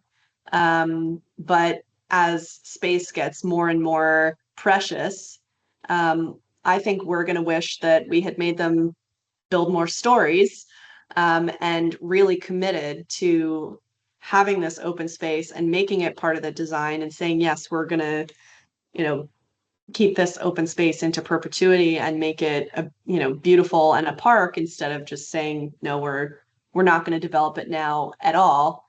And please appreciate us for that. So I want to give them credit, but that one's really tough for me. I think we need to figure out how they are legally claiming that, I think some of that actually ties into the sector plan, and where because the sector plan identifies where the open space is, and some of these projects then start to figure around with that. One of the other concerns is that Yeah, they didn't think the tree beds were actually gonna be large enough to support the trees they were talking about. They were concerned that the sidewalks weren't wide enough. So just on the property itself, kind of concerns about, again, it's, big building, not very, you know, not because, it could have gone taller and had more open space. The problem with the FPRC process, I don't know that we'll have time to talk about tonight, but the information that you get isn't necessarily the information. The information you get tends to be very incomplete. Yeah. And you push at the SPRC, but you don't, So with this letter, I like the way that Elizabeth, you posed this letter as this is, they said they did this, we haven't seen it. We think this is okay, but we're not, we're giving them a pretty low score, but we said, 62, I signed your checklist. Yeah. But we said that we're open to, if they really do these things, it would go up. I thought that might be all that we could do at this point, because I think this is going to the planning commission and then the county board before our next meeting. So once again, Is there no way to get clarity on that? I mean, that seems like the hugest issue that Elizabeth discovered is. I think that we define the block though, right? That's part of the zoning thing that would get just kind of. Yeah. To us, but I think that, so it's included in that block. So if they got the easement and they now claim that land. that they A can- lot of ifs though, Yeah. just don't know. Do they own it? clarity for particularly commissioners that are relatively new is that if you're participating in the green building incentive policy, especially at the lower levels, you're mostly at a sense where you're barely just passing, and then that's where that 62%, that's about typical with most projects that we and to do. your point, Takas came in, he said, I think you guys would have given this building something over 65. So he actually is paying attention to the actual. Didn't tell me what building it was, which is why I wasn't sure if it was David's. It was probably because that one came up. That one came up last week. Doug? I have two short questions and observation. First, I apologize, I haven't looked at the underlying documents. Elizabeth said it's 7 stories. Do you know approximately how many residential units were planned? 200 something, right? Ballpark? I don't know off the top of my head. I think it was 200 something. Over 200 plus. Sounds right. It says it's gonna have methane gas for water. What about cooking and? No, I think that, I think wasn't that the methane was only for the the HVAC. yeah. For backup, they are looking at all electric, but they haven't committed to that. And they're definitely looking at fossil gas for backup power. And for the donuts, for the same thing with the other. And building. we've seen that a lot with backup generators. I just wanted. Yeah, Yeah. seeing that they were Go also ahead, Doug. mostly going HVAC and hot water with gas, we don't push too So hard. the letter says they're gonna use methane for HVAC and methane for hot water systems and fossil gas or methane for backup power. But my question is, what about cooking inside the individual units, the stoves and the ranges? That's electric. 200. All electric stoves. That's a big plus. And I thought the energy model said that they were doing in unit resistance heaters. That's right. Which is all electric, so. Yeah. They kind of get an okay on that one, except that resistance heaters are not terribly energy efficient. Thank you very much. But they don't, again, they either go centralized gas, hot water heaters, or they go in unit electric. Because they don't design for the ventilation needed for the heat pumps. Right. So Again, this is a problem of none of these buildings are designed up front to be zero carbon. So They just try to take their standard designs and see what they can work in. I did mention to them at the minutes, there is a company now that has a heat pump, tankless water heaters, which are being used in multifamily buildings. So maybe they were interested in that one, because that saves a heck of a lot of space. they're definitely not done. I mean, you can read this letter. Yeah. There's more to come. So over the summer, I was visiting my mother-in-law in Kansas. Her hot water here died the week before we got there. And the contractor comes in and is like, well, you know, we can get you a high efficiency, you know, hot water heater. And I said, do you have any heat pump water heaters? He's like, what's that? It's a water heater that works like it's a heat pump that heats your water instead of your house. He's like, I don't think that exists. Like, no, I'm pretty sure it does exist. And so he looked on his company's list of products. He's like, oh yeah, we have one of those. He didn't think it existed, but his company had one. They're going to charge her for like $5,000 for it. And then we found Lowe's an hour away in Topeka had it for like $2,000. Wow. And it's just the current You get that with products are contractors everywhere. out there, Yeah. and the contractors have no idea. No I idea. think ours did in marketing. Look, We have a- put in. A lot of contractors still have no idea. Yeah. Right. So Arlington, Right, that's, I don't know. so about this letter, Contractors. and Rob, do you want to say anything about the check? Trying to talk you out of it. But that wasn't a Yes. cashless unit, that was a. Briefly, there were a couple of points on here why I couldn't figure out based on sustainability documentation, what the right score should be. And I think good point on the lower three levels. I gave it a green for the bird friendly in the lower three levels, but maybe that's Too just generous. minimize bird strikes. I don't know if that's. That's the glass, I mean, doesn't the Arlington County policy ask, the green buildings and policy says the first 80 feet? Yeah, Because it's outdated. Yeah. Because when you put a green roof with trees on the roof, the birds all fly up there and smash into the bird-friendly glass that's above the first 3 stories. Well, no, So- I would even just, I think it's more. bird than- flight yeah. is higher than 3 stories. I Yeah, don't know but- where. But I think you have to give them the points because Yeah. they're meeting the current policy. Well, I You can think still say something. you could give them the kind of Meat. I basic gave them needs. meats. Yeah. I gave Needs, them yeah, meats, but not okay. A. Minus. Doesn't exceed. Well, that's what meets is basically a C minus. And then there's a couple of discrepancies that from what I saw in the sustainability documentation, I thought that the most of the HVAC was going to be electric except for the dedicated outdoor air system, which was going to be gas. And that's how I rated this in the scorecard. Only the DOAS was gas powered. Everything else is going to be electric.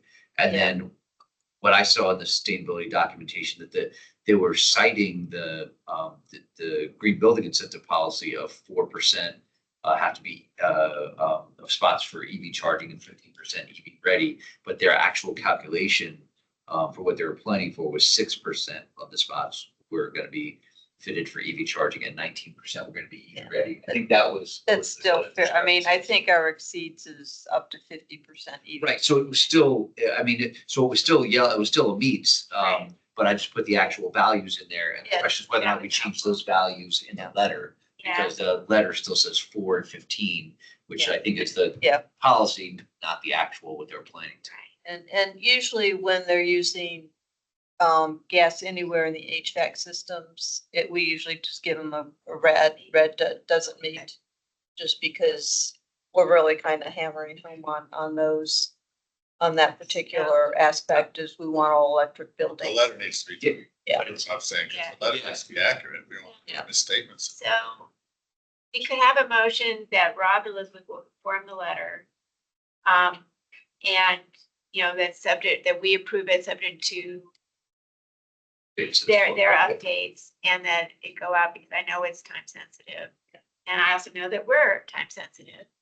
And I, Something about like increasing the bird friendly glass and getting the plastic So the letter? turf out of there. plastic turf, I think we did have the thing in turf. Yeah, the dog park. Yes. yeah. Yeah. I think that, Be fast for your friends. yeah, right, How do you keep that clean when it's a dog park? God. yeah. That's Yeah. a really good Understand that too. question. Why would you make a dog park turf?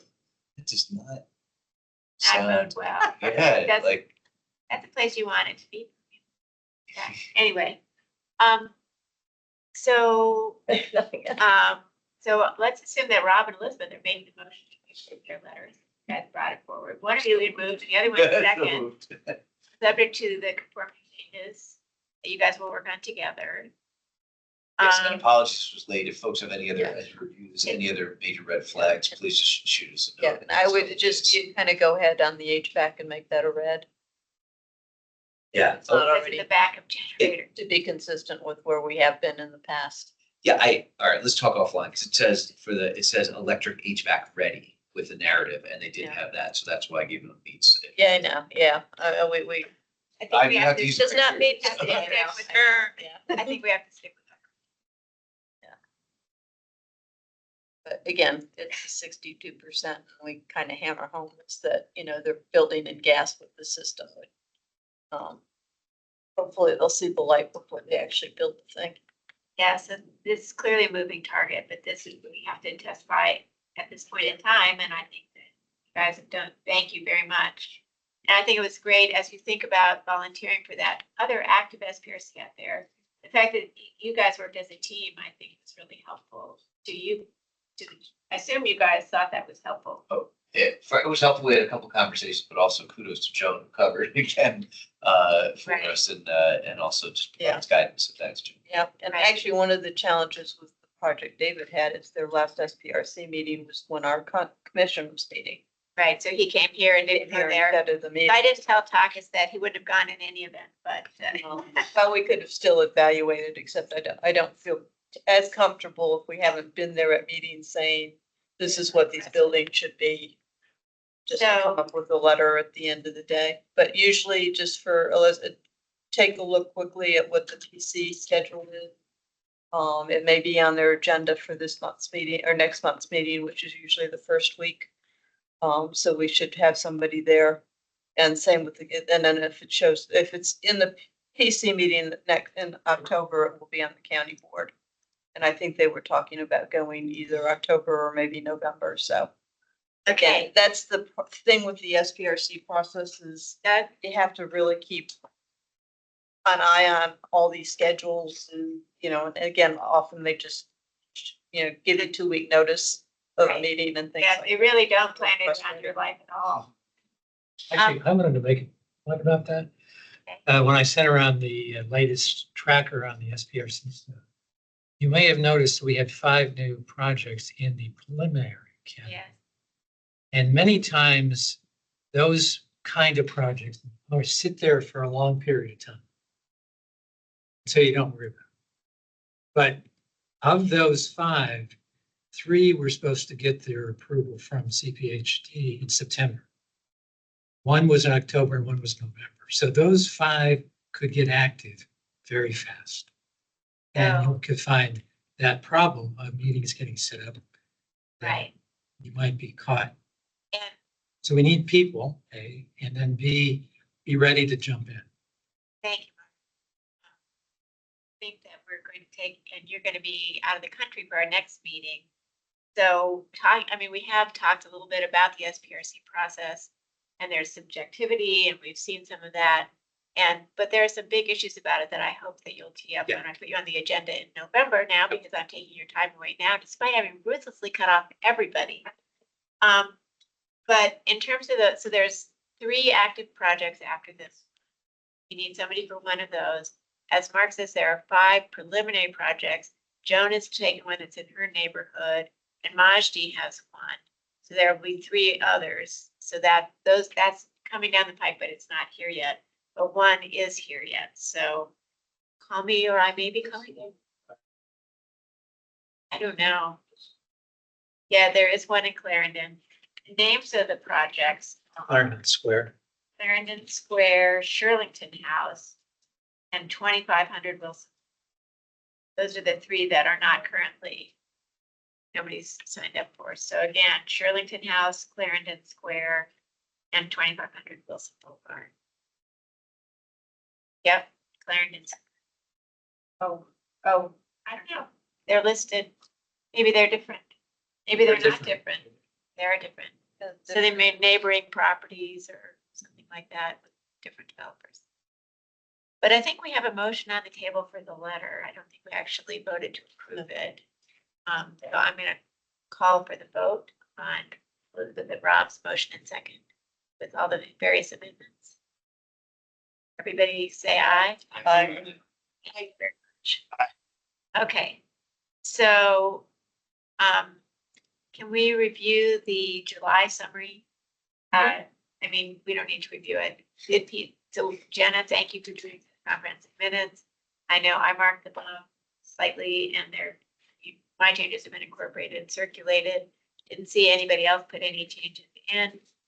So if anybody has any substantive changes, now would be the time. Otherwise, I would move to approve them as they are. Yeah, I think they look fine. Okay. All right. I'm taking that as aye. To approve. Okay. Thank you. I do want to hit some of these updates because there's been a lot happening. And the one, we sent in with Michaela's leadership, we sent in a letter on the deer management. And the county got a lot of letters on both sides, as Jennifer knows, because in her old job, deer management was on her plate. But I believe the county moved forward and followed in general without our necessary specific tweaks, but in general followed. With none of our specific tweaks, but that's okay. But they did follow our basic recommendations, so that is happening. And thank you, Michaela, for doing all of that. I was invited to a meeting on the proposed update to Administrative Regulation 4.1. When I got that invitation, my heart really beat fast. But it turned out to be actually very interesting because it was that's the reg that lays out the SPRC process. So to our point, so they're trying, and we've been complaining that we don't get the information or the information is incomplete. Again, case study, see Rob and Elizabeth. So they are trying to make the developers do a lot more ahead of time for the first SPRC. And the developers will have to provide a draft. This will make you so happy, Michaela. A draft plant palette that lists the types of biophilia, like categories, ornamental trees, canopy trees, and the exact species in advance. So they don't usually do that till after the end of the SPRC process.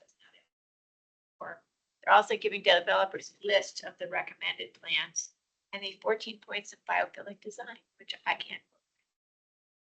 Does not include plastic. Yes. Not include plastic. And then each developer has to submit a chart in advance of sustainability commitments. And they have to do that even if they're not following the GBIP. And so the idea is that will make it much easier for us all to see what the energy commitments are from the very beginning. There's going to be a new website with much more. And they're going to let all developers know that, hey, come to Arlington, there's a really huge public process and engagement with the community, which apparently is a surprise to some developers. So anything that's in the works now is going to be grandfathered in under the old rules, but these new rules are coming. And as soon as the go live date, any projects after that will be subject to this. And I think that will actually make a huge difference. And the other thing that I heard, Tanley Peterson, who's the vice chair of the Planning Commission, and she is in charge of the SPRC process. She said that when she plans the SPRC meetings, she looks at the public engagement comments and looks at the themes there, and she front loads those themes. So we should, as we do the public engagement comments, which is part of being on the SPRC. Anyway, so that is coming, and I think that could make a big difference. But it's not here yet. Would they be precise in terms of whether they're gonna have all electric systems? They should be. Breaking it down. All of that should be in there. They should be, but it's really vague in the GBIP. I mean, it's only us in our kind of hammering home. It's not a requirement for LEED. It's not a requirement for GBIP. They didn't show us what they were going to do, So- but they said that they were going to really push for a lot of specifics in advance. Yeah. So but- that would be good. Give them our SPRC, spreadsheet. yeah, well, they have it, and I think people look at it, they really do.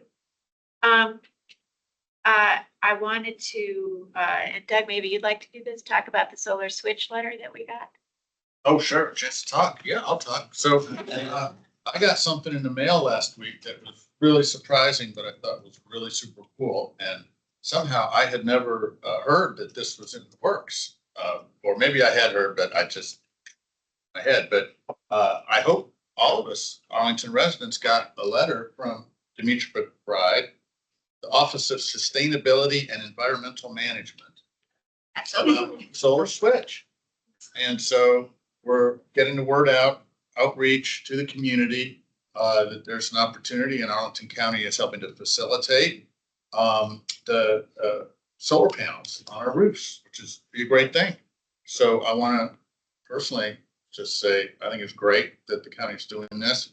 I heard that Jenna Peabody shouldered the main load on this particular project, and thank you very much for your work, and the whole office, whoever contributed, thank you. It's great. I mean, this is just the. She bakes cookies, she does roofing, you know. Yeah, this is an update to the solar co-op program that's been going on for a while, but I think probably the first time I'm aware that the county's actually sending that. Otherwise, it's kind of word of mouth and hearing through, you know, if you're tracking things on, say, the county website or other organizations that push it. So So, people you know, get a if letter. people get a letter, they Mail. might pay attention to it. Yeah. That's a big deal. So I hope in other climate-related initiatives, the county can also be persuaded to send out letters to the community. So it's a breakthrough and a sign of more things like it to come. Thank you, Doug. And Doug and Elizabeth, any updates from the Energy Committee? Rich here. We're looking forward to speaking with Jen again in a few weeks. Nothing in particular, but happy to chat with anybody after. Elizabeth, anything you'd like to add? No, okay. Good, thank you. I would, so I also got an invitation and to an air quality thing for Arlington and Fairfax. And it was this big deal with all these consultants. There were 5 attendees, Rob, me. Oh, I tried, I registered and I never got the link. You never got to I link. never got the link. It was then a Saturday Could've trying. been- It was on. We could have been 4 out of 6 there. So there was one other person from Arlington, nobody from Fairfax, and somebody from PG County who called in on the wrong Saturday. There were all these consultants. They asked us all these questions. And it was a really good one to miss, I would say. I don't know if Doug and Rob had a different. Yeah, they said. You got a link then. I got a link I and never got the link. I got on and they're like, Cindy, you're the chair of C2E2. What do you think of Arlington's, what are the major initiatives Arlington has done to control air? Yeah, Doug's shaking his head. To control air pollution. What did you think of each initiative's success and how would you have changed it? Like that air, you know. I wasn't prepared for this. Yeah, like, anyway, I was listening to her. Anyway, so we did that, and I was very proud of the fact that C2E2 was the great majority of all attendees. Recruitment, so I mentioned that we talked about this the last meeting, that David was going to have to resign. Eric Gibbs has also resigned because he is traveling with his new job. He is traveling internationally. It is true. I'm trying to have coffee with him for 4 months, and he is never in the country. So we have those 2 vacancies, and we've been interviewing, thanks to Michaela, who does our screening interviews, and we've submitted 2 names to the county board for consideration. Jonathan. I met a guy who helps run the Northern Virginia Master Naturalists. I think, Joan, he said he knows you. Yeah. And I met him at the Arlington County Fair. He was running there, Is that Phil? maybe. Phil? And he said he was interested. Chair though, he wouldn't. He would never be able to leave. Must not be Phil. I don't remember. No, Phil's probably not. Yeah, I don't know. I know Phil's in Armin, but he may not be chairing it. Try and remember. Yeah. Right, and I think in light of the conversation we had in July, I've gotten some other names. Doug has given me a name. So things to move in the process. So we still have 1 vacancy that we're sort of holding for the right person who could any of these people. So, so lots of work happening on that. And there's the county, the next big, after the forestry and natural resources plan, the next big plan, I think, is the transportation plan. So look for that to be something that I'll talk about. So any other updates, John? Well, I just mentioned is, the green building incentive policy, my understanding is they want that in place in January or so. So I think, we need to, within the next month for our next meeting, have something to, what we think about it and, kind of weigh in. Because we may, and there is, I think everybody's gotten, is there a session on October 7th? Worth attending if you have time to kind of sit in. I think I've got 2 other meetings that, but, so yeah, kind of worth sit Now, in. you sent some comments around today to Doug. Yeah, I've sent comments to some people, but I've, kind of been thinking of some things myself in terms of, but I think we have to kind of come down to a decision of, do we really just focus on what they're giving, or do we, step back and say, well, what should this be doing? And is this a combination of programs or approaches? And is it ambitious enough? I mean, it's great that it's going to, extending to existing buildings and thinking about things, but also capping it at a few pilot projects over 5 years doesn't get us to, reducing carbon emissions in buildings. Especially the rapid reduction that needs to happen in the next 5 years. So it's like, what things, could really do, or where should the focus be? I mean, the climate adaptive pathway, which I think can work for adaptive reuse of buildings as much as it does for new buildings, is, that's kind of the gold standard. Can you get a package that really pushes as many? And then other ways of just educating. And again, as we talked on CPACE, is the bundling of financing so that buildings, so that there's not a lot of financial outlay on the part of the county, and the other is whether or not if you have set of very ambitious tax exemptions, similar to the solar tax exemption for, hot water, heat pump hot water heaters, heat pump, high efficiency heat pump electrics, so that, you can have, and even geothermal, but, and have that again, it does across the county, anything up front. Just as a way of kind of thinking about, how we can approach it maybe a little bit differently. Because I think every time I've heard the presentation and I've seen it many times, it's that you kind of walk away not quite knowing what to make of it. So again, We don't know what to make of it. I want really, maybe we can be informed by the county reps here. What do developers think? And look at the feedback we got from developers so far. Did they look at that and their eyes glaze over, or they say, "Oh, I can work with this, and I'll pursue this pathway like that." Do we have that feedback from them? Yeah, so the public meeting will be on October 7th. Paul and Vicky have already presented to C2E2 and other groups. I believe they also presented to EC. But this will be a public meeting. Audiences who are not experts in this field. It could be residents in Arlington, for example. We have presented to the developers, and that was a more tailored presentation for their expertise. And that was also, architects in the field. So to receive feedback, we'll be opening a public comment period, maybe October 15th through 30 days, November 15th, and we'll be fielding, your responses to specific questions that Paul and Vicky are developing right now. So there will be a public comment period for you to go through, read the red line document, respond to, your updates. If we're calling it a pilot, has it been set in No. paper yet as to like how many dollars, or is it gonna be first come, first served, or how? It's all in draft form right now. So there hasn't been another bit, is Can I there? ask just the question is it really a 5-year pilot? That's what it said. Yeah, I think that it's currently, that's one of the updates that could be reviewed. But yes, it currently is. Long pilot. yeah. A long pilot with, A long pilot. finding out we have. Yeah, I mean, we need more robust comments and with our name under it. Yeah, everybody should look up, if you intend, the session on 7th, good, everybody should make public comments.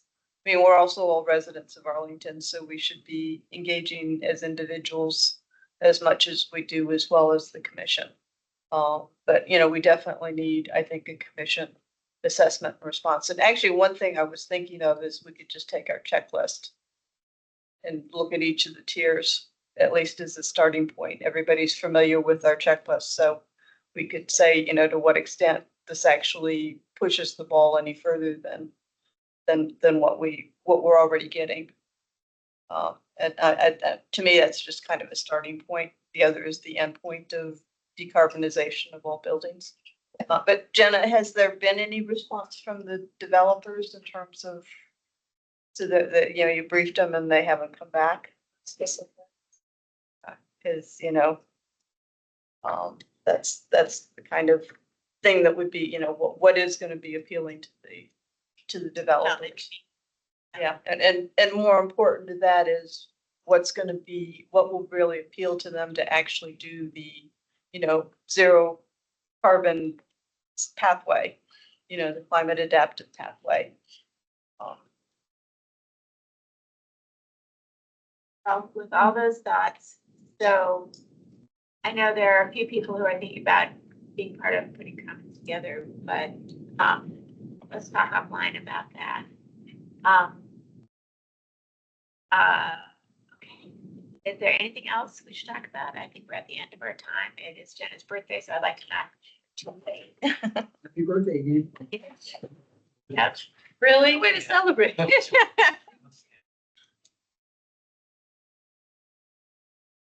All right, thank you, everyone online.